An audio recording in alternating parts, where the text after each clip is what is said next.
So the number of shilas that he asked at the beginning of the Maimer on the pasuk, on the sivoy of the machzis shekel,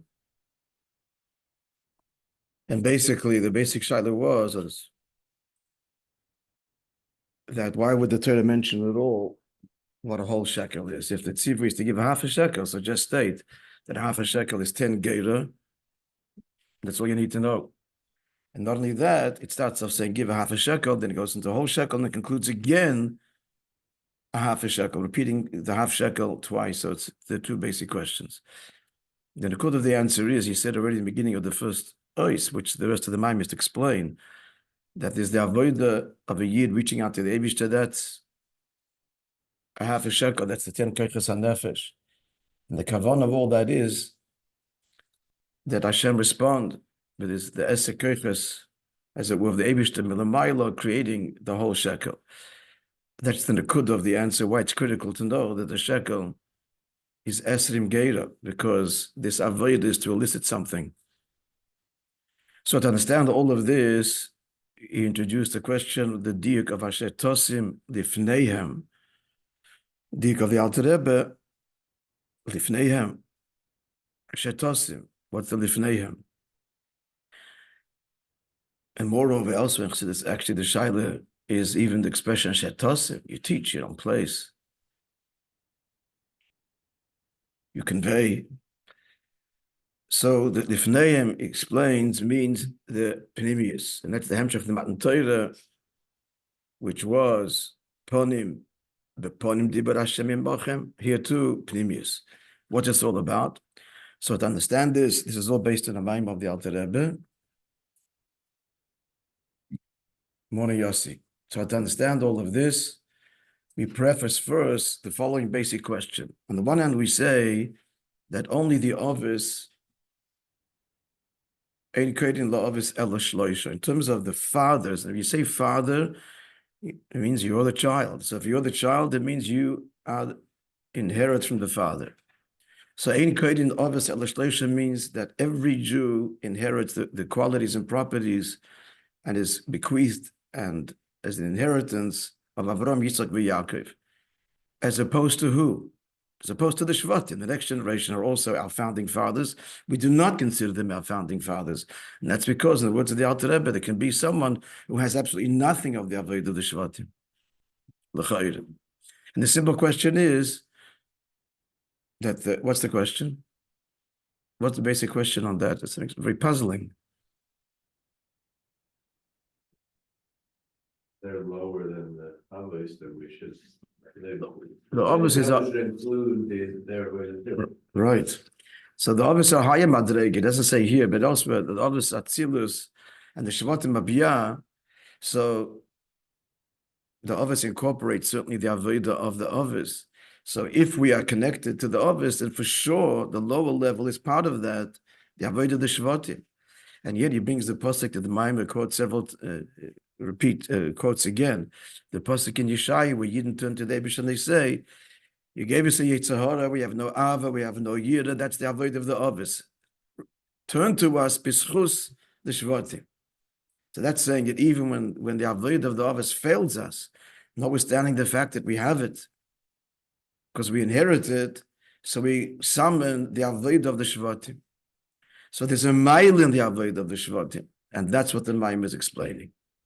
To understand the mile of the Shvatim, what did he introduce? The Merkava. Because the Ovis are the Merkava. Ovis, hein Merkava. Merkava is born aloft by, tell me, the vision of Yecheskel. The following creatures they are, list them in order, and maybe in which direction they are, where they are on the four corners of the chariot. So you have the word, well, the first, Yumin. The right one is the Pnei Aryeh, who that corresponds to who? Right is Chesed, that's the avodah of who? Avra. The left one is the Shoyer, that corresponds to the avodah of Yira, the avodah of Yitzchak. And the middle one is the Pnei Nesher, the eagle, actually brings later the Psukim, how the eagle is embodies Rahmanis in the way it treats its young and ready to take the arrow more than any other bird. So it's thinking of Rahmanis, and that is who? Yaakov, of course. But there's a fourth face. And this fourth face is together with all the other faces as they whirl and turn around beneath the Merkava upon which sits the throne, upon which sits the Adam Elyon. What's that fourth face? Shekelul Kulam. Who is that? What is that? Pnei Adam, that's the fourth face, the face of a man, and that accompanies all of the other three faces. It's a question of which face dominates the particular corner, as it were. So who's that? Here comes the Pele. Who's the Pnei Adam? Already we're seeing this irony.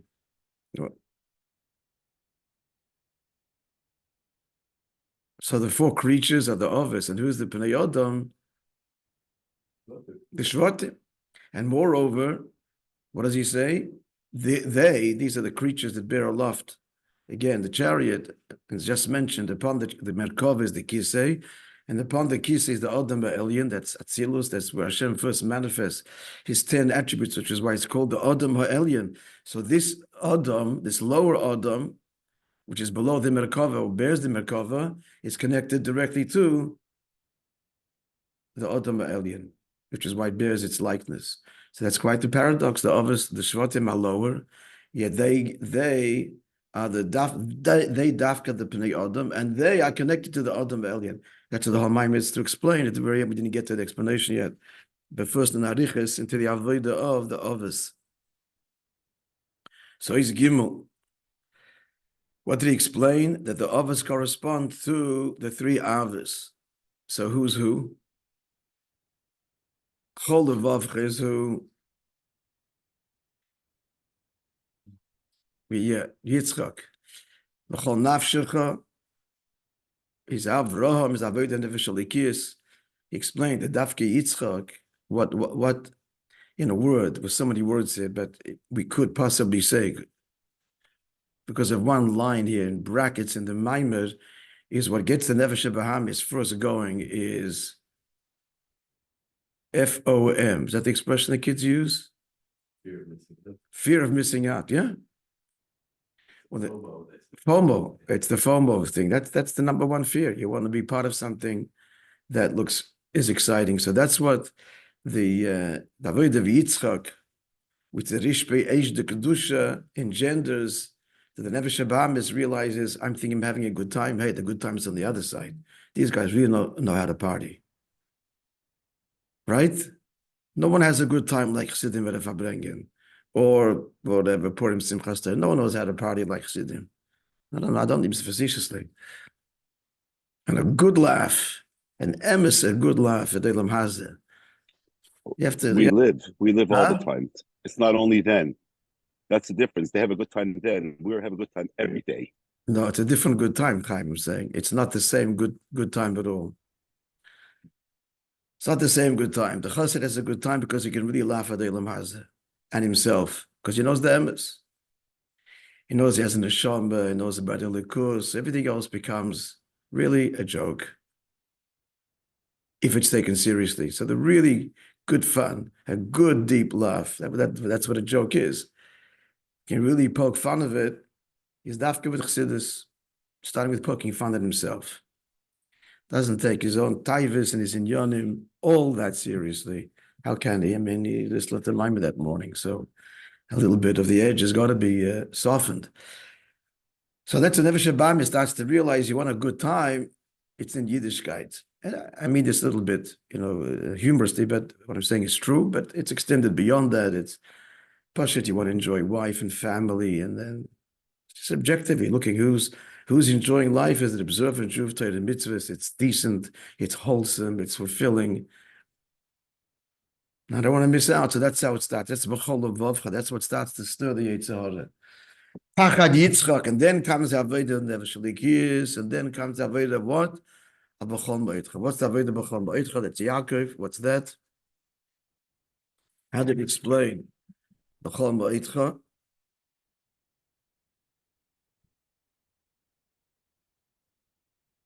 So B'chol Ba'itcha is not connected with his mitzias. It's beyond Medida Vagabala.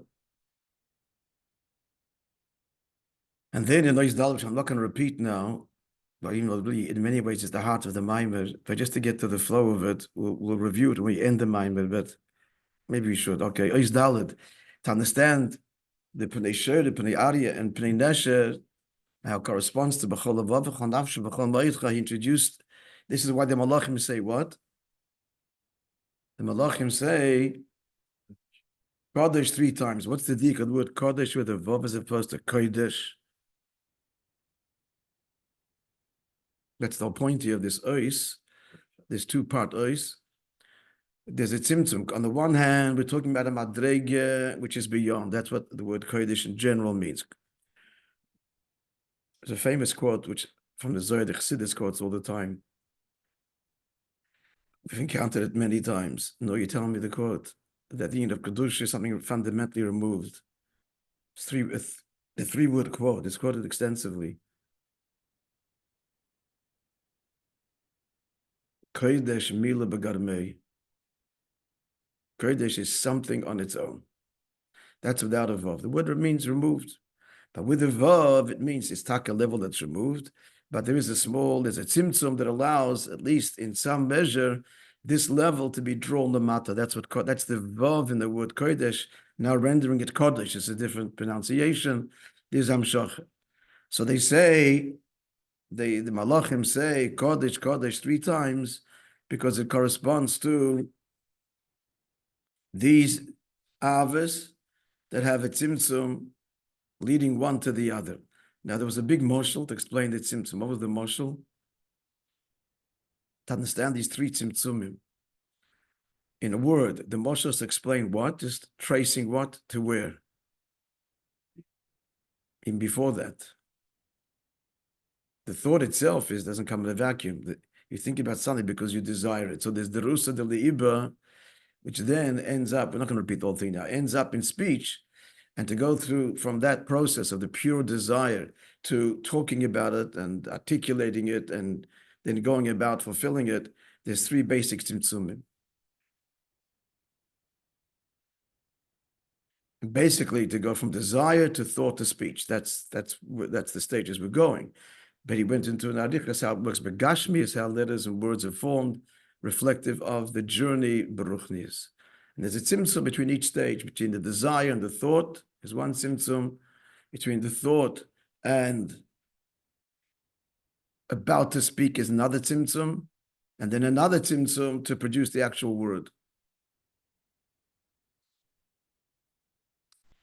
So what is all to say? However, is that what we're up to now? No, we did this already. It's dafke, the 3rd tzimtzum, the lowest, that actually produces the speech, which connects one even deeper than the first Kodesh. And then introduced another beautiful teaching about the 3 watches of the night, the Sholish Mishmoros, again corresponding to the 3 Kodesh. We want to get to the final Kodesh, that's the point. The last one, the lowest one, the actual Dibur, the greatest Simson. The paradox is going to be that their dafka is the deepest connection. It's going to be the key to understanding the Shvatim that in a way connect us deeper than the others. So that's all where this is going. Although he told us earlier, it's all bound up with Limud Torah, which everybody can do with or without these great loves of B'chol Avav, B'chol that's at the end. What is he introducing now? This beautiful teaching from the Gemara in Brachas. Anybody? Second paragraph is Dalit. Gilma Mishmaris or Sholish Mishmaris Havilayla. Just legally, what are we talking about? What's the Gemara in Brachas talking about? The ships. No. Well, Rabbi Eliezer says you can say Krishma Atzoif Hashmura Harishayna. Zman Krishma, the Torah says B'shach B'chol, when you lie down. When is that? Everybody's lying down already. Everybody's finished the process of going to sleep by the end of the first watch, he says. And the night's divided into 3 watches. And what does the Gemara say? Bringing a pasuk from Yirmiyah. No? Have a look.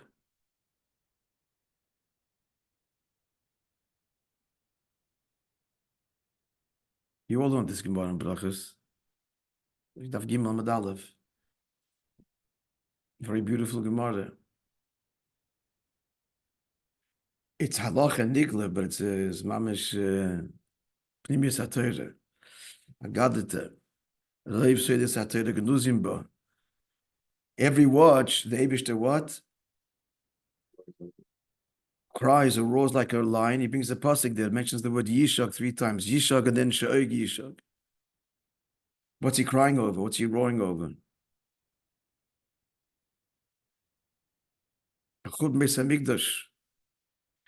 Shchinte begolusa, the choshech, that's the night of Golus, and each roar is for the 3 descents. This is the 3 tzimtzumim, because all of Golus is a result of tzimtzum and hell and vehester. This is Malchus descending, Malchus / Neshamas / Knesses Yisrael, descending into Golus to do what? What's the point of Golus? What's it all to do? In order to elevate in h'tשכ kedusha. And where do we say this? Where's the pasuk that also we quoted before? What's the pasuk? Have a look right there. That conveys this, that at night, which is Golus, and the Neshamas Yisrael have descended into Golus, the Shekhinah with them. So the point is to make a didibet la yizbarach in the darkest place, elevate the deepest sparks. What's that pasuk that conveys this? You all just said it recently. The Eishes Chaya is a description of Neshamas Yisrael, of the Shekhinah in Golus, of Shabbos. Shabbos is Malchus, but Shabbos is already the result, the Aliyah that comes out of the Yeridah. Shabbos being a foretaste of Geula. So she gets up while it's still night. Malchus descends into Golus to give Teref Levesa. What's Teref? We explained the diak of Teref. She doesn't just give food, bread, doesn't bake the bread. Huh?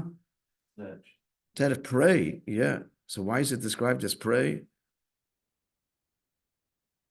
Because the h'tשכ kedusha don't yield themselves so easily.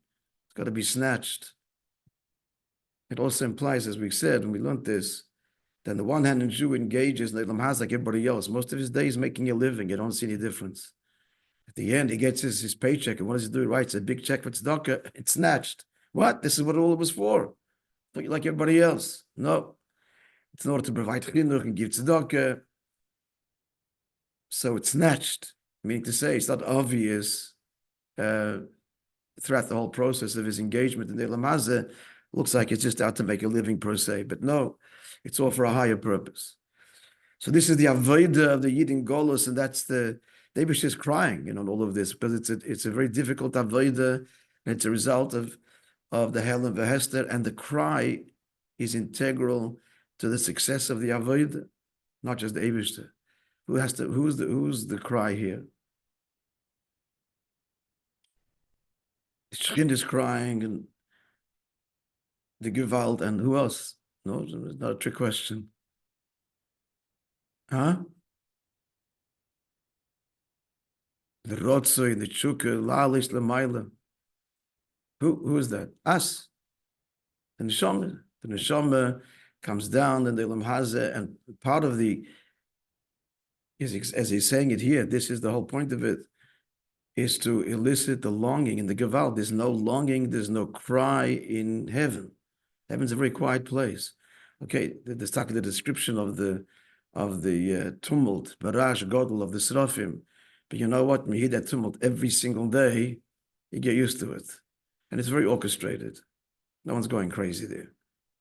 The Rash Godel, every day, on tune, on cue. Here we go, boys. The Rash Godel. Baruch Kved Hashem Im Koimei. But it's all scripted. The MSA Yishag, and it's not scripted, and it's going to be messy, and it is messy. The MSA Gvald is Dafke here, us. In Golus, and the longing for Hashem, and that's the whole point of the Golus. That's how the sparks are elevated. The sparks are elevated when a Jew lives his life here, recognizing that this is the way things are, is no good. doesn't make peace with Golus, with the Matziv, and there's the Gewalt. And that's a diuk also why it's called the Gimel Mishmores. What's the diuk at the bottom of the page? Kuf Chafei. I don't know what page number you have, but it's opposite page. Dalet, you tell me the diuk there. That Gimel Mishmores Havilayla, where it's just 3 watches. What's it, 3 watches? There's many answers to that, but what's the diuk over here? Someone tell me.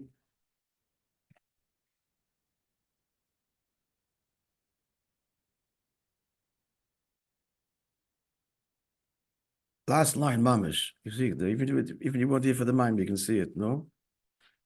The last line of the page, by the number 48. Alan, you see it there? Go 48. You're not on the same page.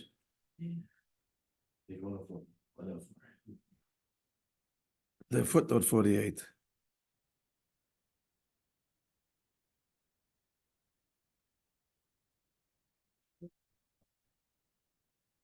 A mishmar means a place a person's under guard, Beis Hasurim.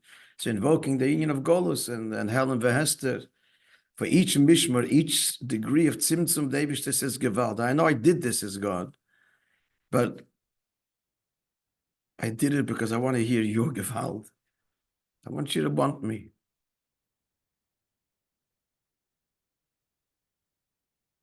So this is the Gödel HaYerida. Yeah, I'm turning the page now and continuing our review. So where's the biggest Gewalt? The biggest Gewalt is the last one, which is the biggest Helen Vehester. And that corresponds to the 3 tzimtzumim we said before, the final tzimtzum that produces the spoken voice. Not the voice that's not heard, but the voice that can't be contained and it cries out. And that, paradoxically, the final product, the spoken voice that began with the desire in the heart, this tzimtzumim and the parallel lamaila, that's where it's connected. This cry, begashmidik cry, expressed in Gashmis, is rooted in the, he says it, in the deepest levels of the neshama, high even in chachmas timo.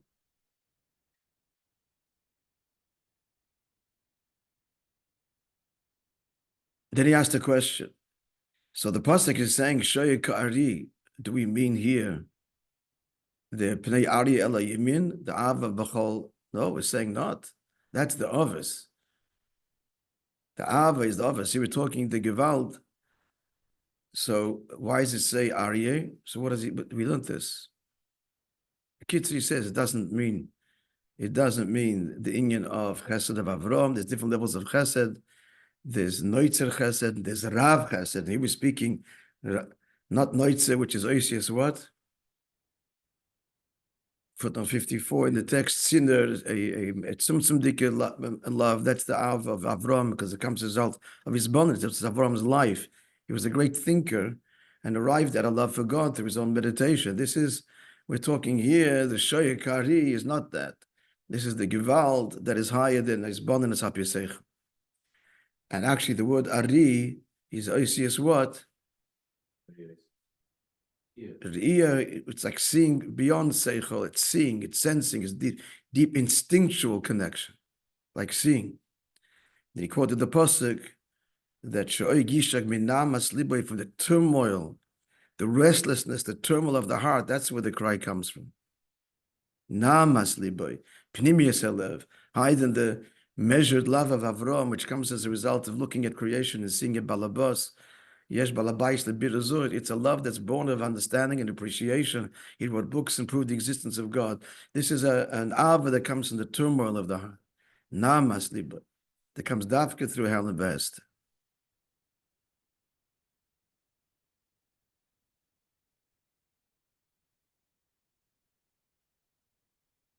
Now, so which love is this? This is the third one. This is B'chol Moitcha. Everything we described till now, this Gewalt, this is still the Av. That's the B'chol Moitcha. That's the level of Yaakov. And Yaakov is Rachmanis, and that's the level of the Nesher that embodies compassion on its young. The way it comes to its young, it protects its young. So this is all the avodah, gewaltige avodah of the others. In summary, the shaiga is Yaakov. The cry is avodah b'chol. That's b'chol v'yitcha without limits. That's the re'iyah nelikus. That's the gewalt. That's the third kodesh to the tzimtzum. That's the physical dibur. Can't contain himself, and he cries out begashmias. It's like it can't be contained. But this is still all who the avodah of the others. And then as he quoted the pasuk, Yid says, "Lama tasiyein Hashem midrachecha, takshiach libeinu meyirasecha." You have led us astray from your way. You gave us the Yitzhahara. You have hardened our heart from your love. That's Av and Yira. And that's the avodah of the others, including Yaakov. Shuv leman avodecha shiftei nachalasecha. Turn to us for the sake of your servants, the tribes of your inheritance.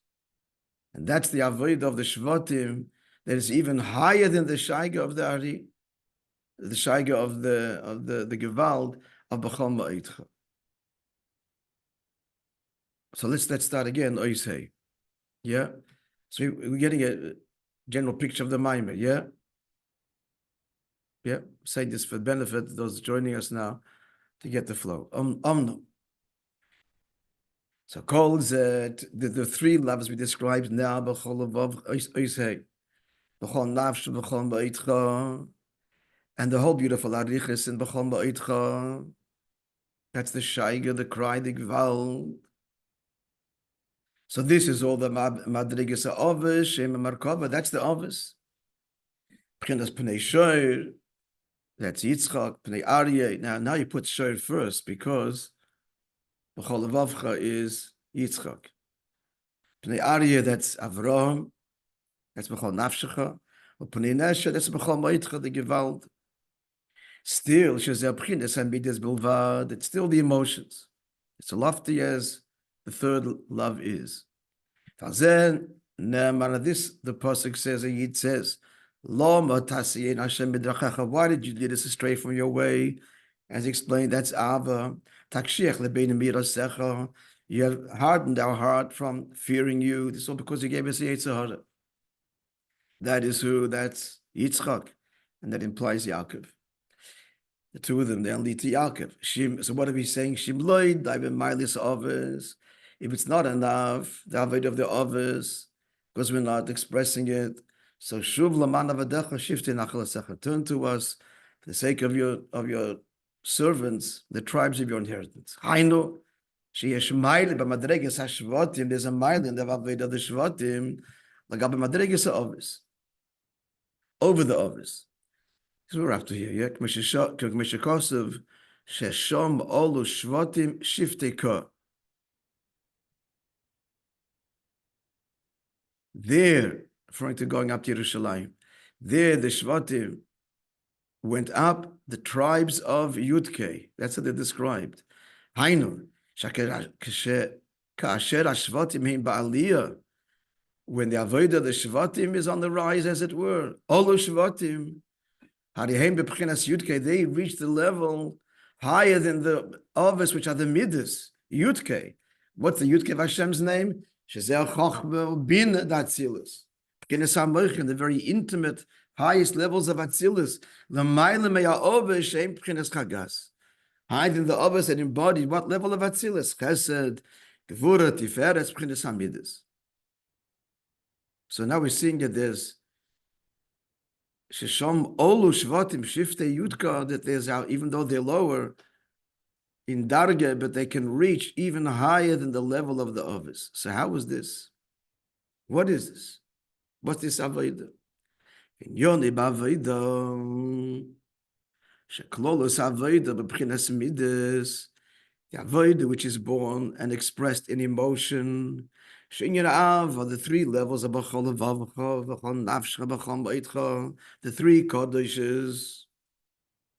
As lofty as it is, and the last one touches very deeply, and it's the gewalt and everything we described till now. Still, it's still in such a way that he feels himself, he loves, he's crying. B'chinas yesh misha oyev. Lashon of the Alter Rebbe. The greatest love is still someone who loves. V'ad so much so, shafila ha'avot b'chol ma'itcha. Even the third love, the shaiga, she'ba'ofen shel bittul, it's bittul. It's not about his need or want, his bottle. It's higher than seichel. And in general, we associate the avodah mitziras nefesh with b'chol ma'itcha. It's oisin etzon shel mokim. That's the first parsha of the Shema. It's the highest dargah. And it is the highest dargah. But in terms of level, he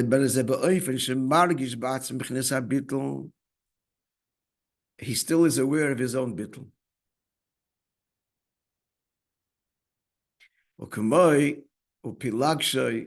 One of this is Besuel's or Nocher's concubine. Her name was Re'uma. That was her name in Parshas Vayera. So what's Re'uma? Re'uma. Look at my bittul. I'm the Re'u shani bottle. See that I'm bottle. So self-awareness ruins it. He was saying Shabbos at the Fabrengen. I was talking about my father-in-law. I was reminding myself of I think Shabbos Mevorachim Od the Fabrengen in his house. Just the way his whole demeanor, but that moment. His avodah was a bittul, but he's not aware of his bittul. Doesn't take away, it's taka, but if there's the bittul is what it is, but the awareness already compromises it, obviously. So what could be higher than that? Here's a big paradox, friends. The shleimus avodah is mamash shaykh everybody with bittul, without bittul, with av, without av. What's that? Shleimus avodah inyan limud Torah. Why is that? Pashut. Because when you learn Torah, whose words are they? The Eibishter's words. These loves, it's my gewalt and my longing and my tefillah is made by man. Tilim is made by man. David HaMelech, representing all of us, is giving expression in words to the longing, the longings, the loves, the awe of our heart. But who composes tefillah? Tefillah is man to God. It's our words. Torah is the Eibishter's. What follows in the pasuk? We're going in ascending order. The Eibishter says, hear these words that I'm giving you. Speak the words that I'm giving you. This is the Eibishter's mind, which is higher than the worlds, because the worlds are created through his midas. Hence, 6 days of creation, the 6 midas. As the Medrash says, Alpayim Shona Kodma Torah. The Torah precedes the world by 2,000 years. The 2,000 is Chacham and Bina. And the paradox is everybody can sit and learn. Hear the words, learn them, say them. And through Torah we reach the Pnei Adam Sha'ala Kisei. Adam goes on Moichin. Beyond the lofty levels of the Shoyer and the Ariya and the Nesher Mekova, the Av B'Cholavav, we'll just conclude with Inyan Zen Nimshech Ade Moishe Rabbeinu. And Moishe Rabbeinu is Mamshech Torah Tzivilon of Moishe. It has to be him, because in Yonei Tachlis Abitul, he's the Tachlis Abitul. Moshe Kosev and Nachnu More, he turns, he says, what are we? Nothing. It's through Moshe Rabbeinu that the bittul is drawn. In Torah learning down here. Doesn't elaborate, but he's saying a person can learn Torah can be the greatest ego trip, much more than davening, because he's mechadish and he's a big scholar and he writes a book. Which leads us to the story, which we're running out of time. That's already, so tomorrow the story of a sefer and the introduction to the sefer. It's quite amusing. So in order to learn with bittul, Not enough learning, it seems. With Bittul, that's through Moishe Rabbeinu, the connection to Moishe. Okay, that will be Be'ez Hashem. We'll continue tomorrow. A wonderful day. Thank you very much.